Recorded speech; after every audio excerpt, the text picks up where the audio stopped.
I've camped these woods for years. Not just during the crisp whisper of fall or the bug-thick heat of summer, but through snow-laden silence and the howling claws of winter. This forest has been my escape, my solitude, my home when the world beyond the trees felt too sharp, too loud. I've known every ridge, every stream, every echo. Or at least I thought I did. But last night, something called out to me. And it used my name. It began like any other trip. I parked my truck by the old trailhead near Raven's Hollow, a spot so remote even the maps forgot it existed. Locals whisper about the place, mostly just old superstitions and campfire tales, warnings about things that live older than roots, and nonsense about cursed soil. I've always laughed those off. After all, I've been coming here for over 15 years. Nothing worse than a raccoon's snarl or a coyote's cry ever touched my nights here. That comfort ended last night. I set up camp by the creek bend, beneath a canopy of towering black pines. The wind wove its fingers through the branches like a lullaby. The scent of damp earth and mossy bark filled my lungs. Peace. The kind that comes only when you're far from cell towers, artificial light, and the human noise that never stops humming in civilization. I built a fire, slow and methodical, stacking the wood just right, watching the flame catch and dance. I ate some jerky, drank half a flask of whiskey, and listened to the night. But around 11 p.m., the woods went quiet. Not just quiet, dead. No frogs. No crickets. Even the wind stopped rustling the leaves. It was like the entire forest had taken a breath and decided to hold it. The silence wasn't calm. It was wrong. Hollow. Waiting. I told myself it was a predator, maybe a bear or a mountain lion. That's why the forest went still. Predators do that. Their presence silences the chorus of the night. But deep down, I didn't believe it. I've encountered bears before. They move with muscle, with breath, with weight. Whatever was out there wasn't walking on paws or hooves. It wasn't moving at all. Yet somehow, I felt it everywhere. I tossed a few more logs onto the fire, trying to chase off the chill that crept up my spine. The air was suddenly cold, unnaturally so. My breath fogged in the air, even though it was early fall and shouldn't have been near freezing. That's when I noticed the mist.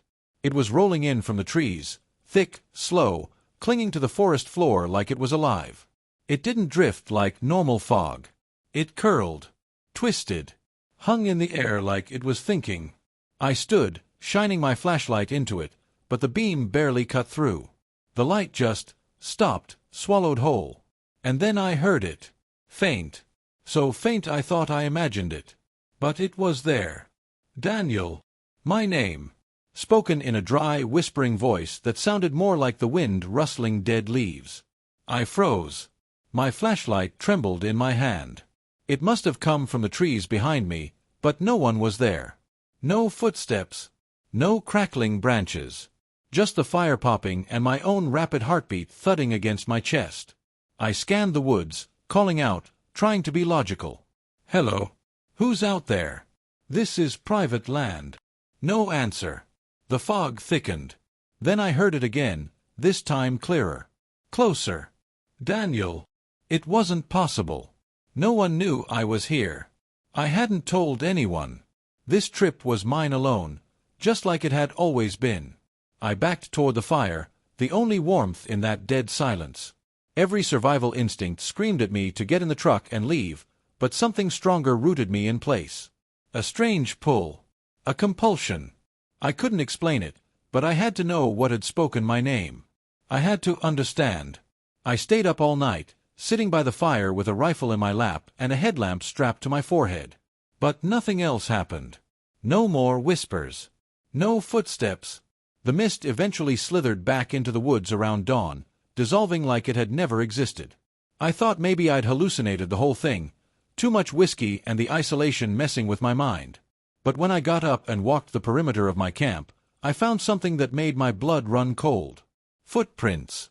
Bare footprints in the mud around my tent. They weren't mine. They were too small, too narrow, and they led straight to where I had been sitting, then disappeared into the woods. No return trail. No dragging. Just gone. I packed my gear in a panic.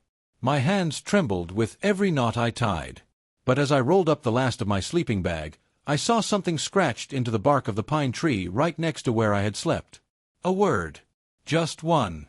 Stay. I didn't. I ran.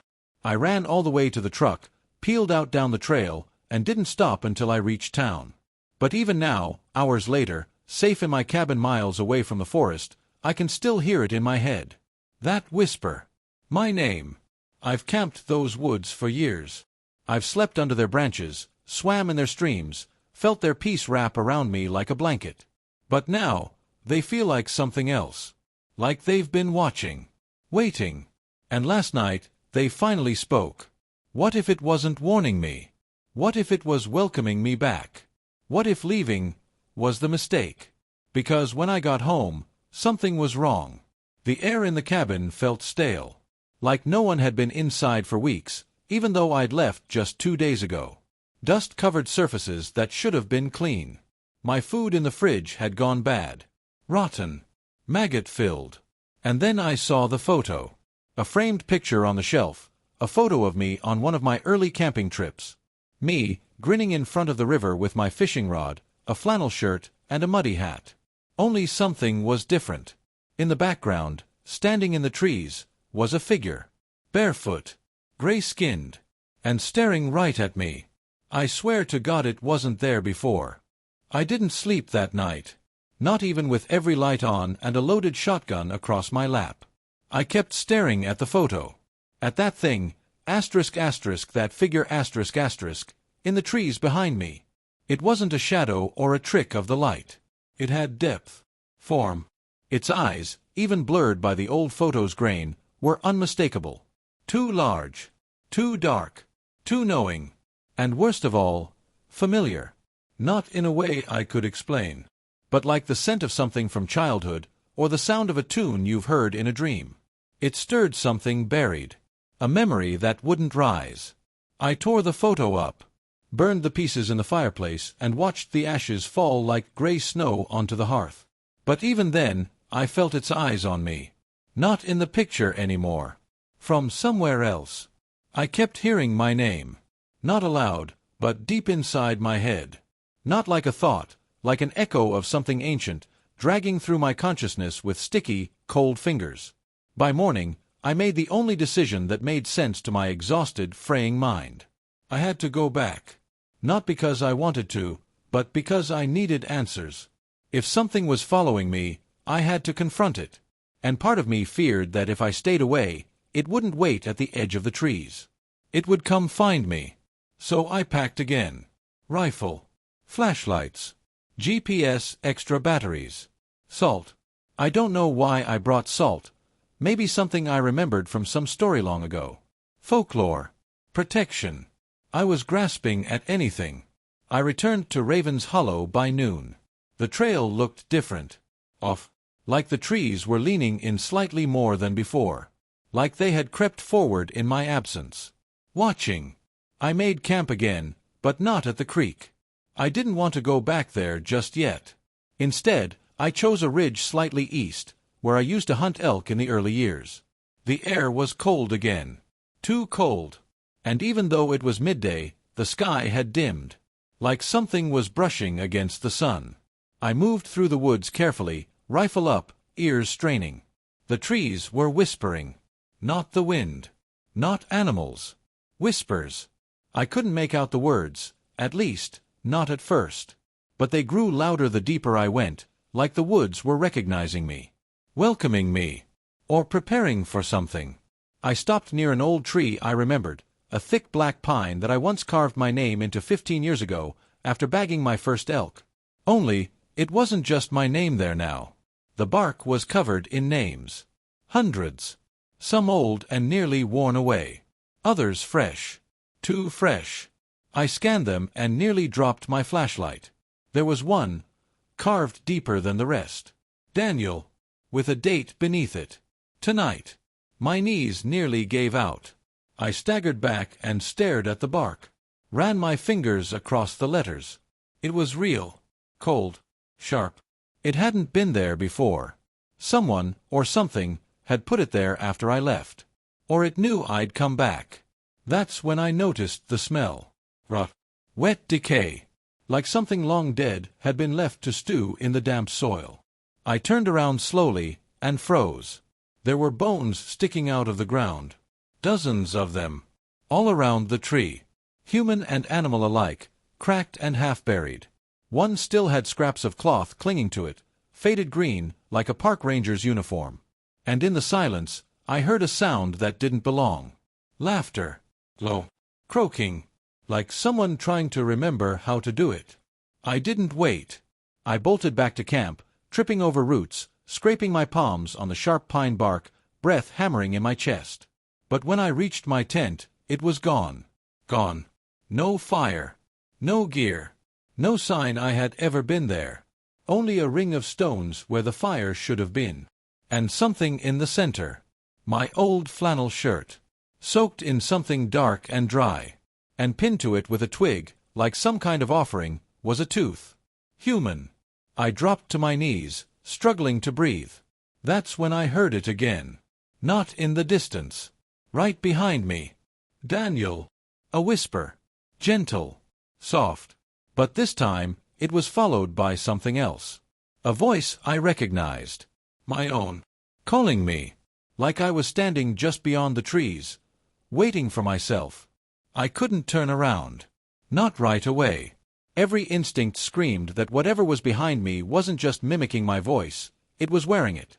It felt wrong, warped, like hearing your own laugh on an old cassette tape slowed down and reversed. But slowly, against every rational impulse, I turned. And there was nothing there. Just trees. Fog. Stillness. But the air, it was heavy. Thicker somehow. Like I was breathing in wet wool. My skin felt too tight, like something underneath was swelling and pushing to escape. I held my rifle tighter, knuckles bone-white, eyes darting through the gloom. Then I heard it again. My voice. But this time, it was screaming. Daniel. It came from deeper in the woods. Somewhere east. Sharp. Desperate. Like someone was being torn apart and calling for help, using my name with my voice. I ran. Not away from it. Toward it. I know how that sounds. Every horror story warns you not to follow the sound. But this wasn't some random cry. It was mine. And something inside me needed to know who, or what, was calling out in my voice. The terrain grew unfamiliar, even though I should have known every inch. Trees had moved. Paths twisted. The land itself pulsed underfoot, like I was running across something alive. My flashlight flickered, the beam narrowing, failing. Then the forest opened. A clearing. Perfectly circular. In the middle stood a tree unlike any I'd ever seen. Gnarled, blackened, covered in what looked like carvings, but not symbols. Faces. Hundreds of faces warped into the bark, eyes shut, mouths open in silent screams. And chained to the base of that tree was me. My face. My body. I stepped forward slowly, unable to breathe. He, looked up. My double's eyes were sunken, skin pale and stretched thin over bone. Blood leaked from his mouth. His clothes matched mine, down to the boots, the cuts on the hands, the mud on the knees. "Help me," he croaked. I stumbled back, heart slamming in my chest. "What are you?" His face twisted. "I'm you. I was you. The first you." That made no sense. I opened my mouth to speak, but he interrupted. "You've done this before. Again and again. You come. You stay. You run. You return. And it always ends here." I shook my head, eyes burning. "No. This is the first time. I've never." "Yes, you have," he growled. "The forest won't let you remember. It needs you to forget. It needs you to choose to come back." The ground trembled. The faces in the tree began to move, twitching, whispering, eyes blinking open in unison. Every single one of them staring at me. Staring into me. "You were the first," the chained version of me whispered. "You opened the tree. You heard it call. Now it wants to live through you." "I don't understand," I said, voice breaking. But part of me did. Deep down, something had always felt off about these woods. Like I was drawn to them.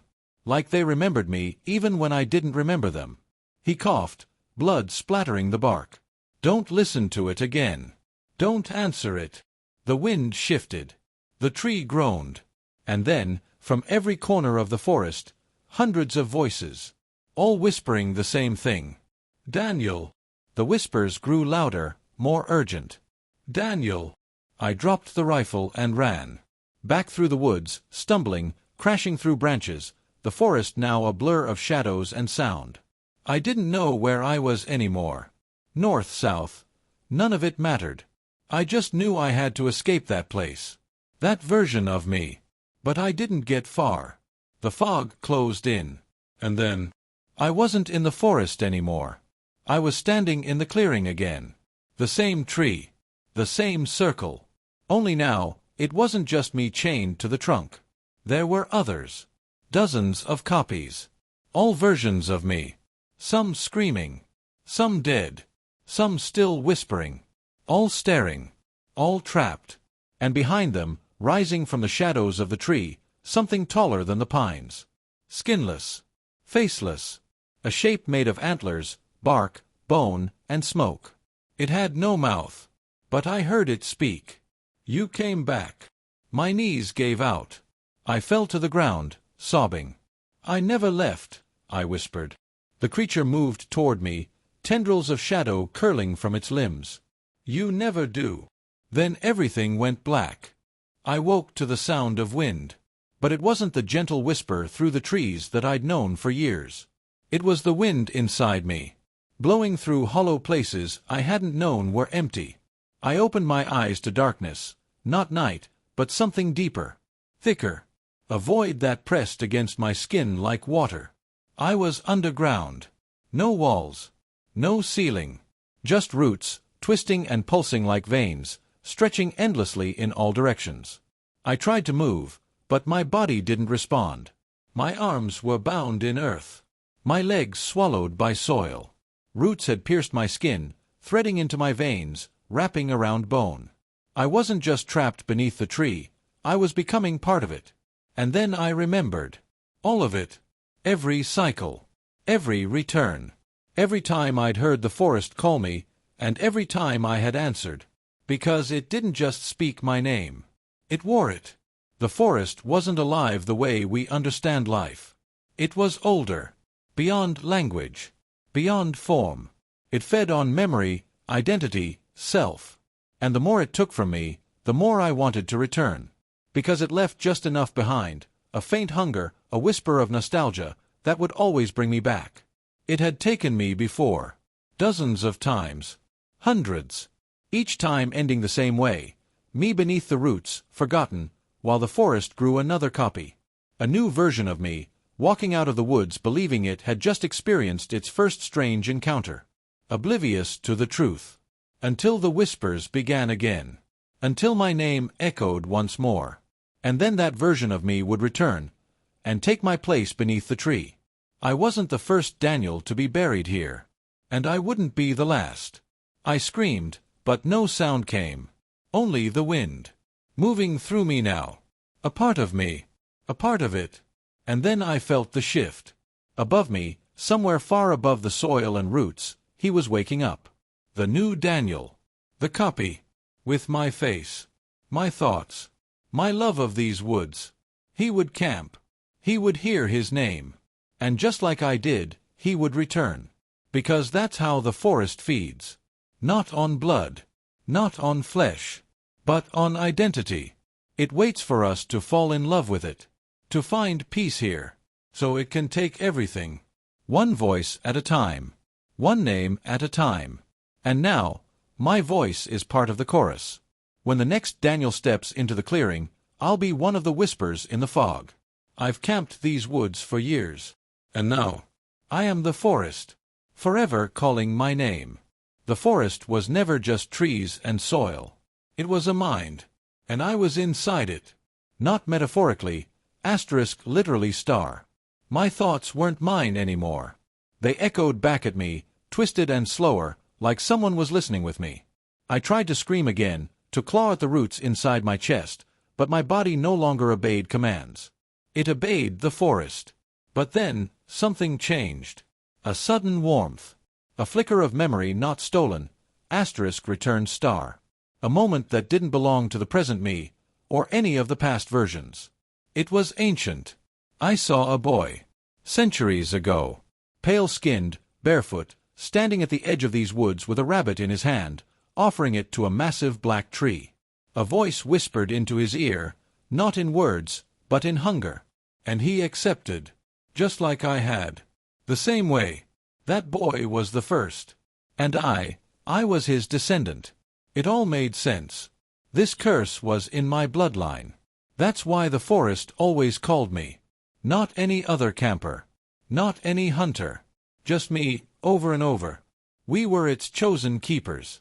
Its vessels. Its food. That's why I always came back. Even when I thought I was acting on free will, the forest had already wound its roots into my DNA. My mind was just an echo chamber for its will. I was going to be another face on the tree. Unless I broke the cycle. That thought, somehow, gave me strength. Somewhere in the distance, outside the forest's consciousness, he was still walking. The new Daniel. The fresh copy. Still untainted. Still believing he was free. If I could reach him, warn him, I might have a chance to disrupt the cycle. To stop this horror from continuing again. But I was buried alive. Root-bound. Forgotten.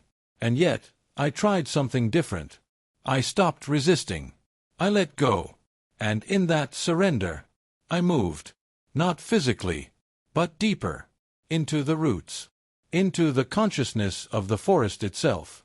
I floated through its memory, the souls of the hundreds it had consumed. Faces I'd seen on the bark. They were still alive in some way. Not breathing, but aware. They saw me, and they hated me. You brought it here, one of them whispered. No, I said. It was always here. You fed it. I realized then that maybe I had. Maybe all of us had. The forest didn't grow stronger through murder or sacrifice. It grew when people came seeking peace, solitude, belonging. And it fed on that intimacy. On that trust. But something stirred nearby. A presence unlike the rest. Bigger. Wrong. I turned, or whatever it means to turn in the absence of a body, and saw it. The thing that wore my voice. It wasn't just mimicking me. It was me.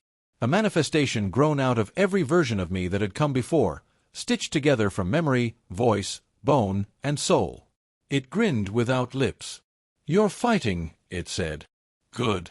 That makes it stronger. I shuddered. Why me? It floated closer. Because you never stop looking. Because you always want to know. You crave the truth, even if it kills you. Its fingers, long and root-like, reached into my face, through me, and showed me something else. The forest from above. A map. I saw thousands of names scratched into trees like the one I found, most long forgotten. But only one tree, the original had a name carved deeper than all the others. Mine. Over and over. Daniel. Daniel. Daniel. Every few years. Every generation. Same name. Same soul. Recycled. Replanted. I wasn't a man. I was a seed the forest kept regrowing. Like a memory it didn't want to forget. And the new Daniel walking through the woods right now, he wasn't just my copy. He was my continuation. He wasn't going to die. He was going to replace me. Unless I acted now. And so, I did something insane. I called out to him. Not with a voice, but through the forest. Through the roots. Through the wind. Through the fog that carried whispers. Daniel, I whispered. This time, I wasn't the one hearing my name. I was the one speaking it. The moment I spoke through the forest, everything shifted. Not around me, within me. I felt the fog stir. The trees pulse. The roots tighten, as if the forest itself was holding its breath. My voice echoed through every branch, every leaf, every crack in the bark, and reached the one place it wasn't supposed to. Him. The other me. The newest Daniel. He stopped walking. I felt it. His heartbeat faltered. His breath caught. My whisper had found him. He turned toward the clearing, toward the tree, toward me. And in that moment, the forest shuddered. It wasn't supposed to work that way. The cycle was meant to repeat. The new Daniel was never meant to question, to resist. He was meant to come to the tree willingly, unknowingly. But now, he had heard his name, not from the tree, but from inside it, from the part of me that still remembered who I was. He stepped toward the clearing and paused. The fog swirled at his feet like claws reaching for his ankles, urging him forward. The faces in the bark began to moan, the trapped souls, crying out in panic, rage, fear. The forest screamed through its leaves, shaking the branches violently overhead, but Daniel didn't move. He looked at the tree, and for the first time, he didn't answer. I felt it immediately, asterisk cracks asterisk spreading through the consciousness of the forest. Like glass under pressure. The voices in the roots began to fray. The bark began to bleed. And inside the roots I moved. The tree no longer had control. I could feel my limbs again, numb, weak, but mine. I ripped my hand free from the soil. The roots hissed, twisting tighter, trying to pull me back under, but I fought. I dug my fingers into the earth above, pulled myself toward the surface. I felt the air on my skin for the first time in what felt like centuries. And then, I saw him. Standing in front of the tree. My mirror. He looked down at me, mud-covered, half-rotted, gasping for breath, and I saw in his eyes a flicker of recognition. The forest hadn't erased him yet. He knelt beside me. "I heard you," he said softly. I nodded. "Then it hasn't won." Behind us, the tree screamed. Not a sound through bark and branches, but a psychic wail, the sound of something ancient dying. The faces in the trunk contorted, shriveling, mouths collapsing into splinters. The roots writhed, recoiling like snakes cut in half. It was unraveling. The entire forest was dying. But it wasn't just the tree. The earth trembled beneath us. Pines twisted and cracked. Fog rose in columns, choking the sky. The illusion that had held for generations, the spell that lured and fed on me, was crumbling. And the copies, they started to wake up. All of them. From the clearing, from the roots, from the riverbeds and caves. Dozens of me, emerging from the dirt. Confused. Hollow-eyed. Starved of memory but slowly remembering. Some screamed. Some cried. But most simply stood, watching the tree disintegrate. The forest could no longer feed. Its food had found itself. And then, silence. No whispers. No wind. Just stillness. The forest died that day, not in fire or blood, but in clarity. In being seen. Its power had always depended on secrecy. On trust. On one soul repeating the same path again and again. That path was broken. The cycle ended. Epilogue. I don't know how long I lay there. When I woke again, the forest was just a forest. Normal. Still. Silent. No faces in the trees. No voices in the wind. I walked for hours. Maybe days. Until I found a road. A gas station. People. No one believed me, of course. They never do. But I don't need them to. Because I remember. All of it. And I still hear the faintest whisper sometimes. Not from the forest. But from the part of me that still lives underground. The part that almost stayed. The part the forest almost kept. So if you ever find yourself walking into Raven's Hollow, and you hear someone call your name, don't answer. Not even once. Because it only needs one word to begin again. And that word is you. The end.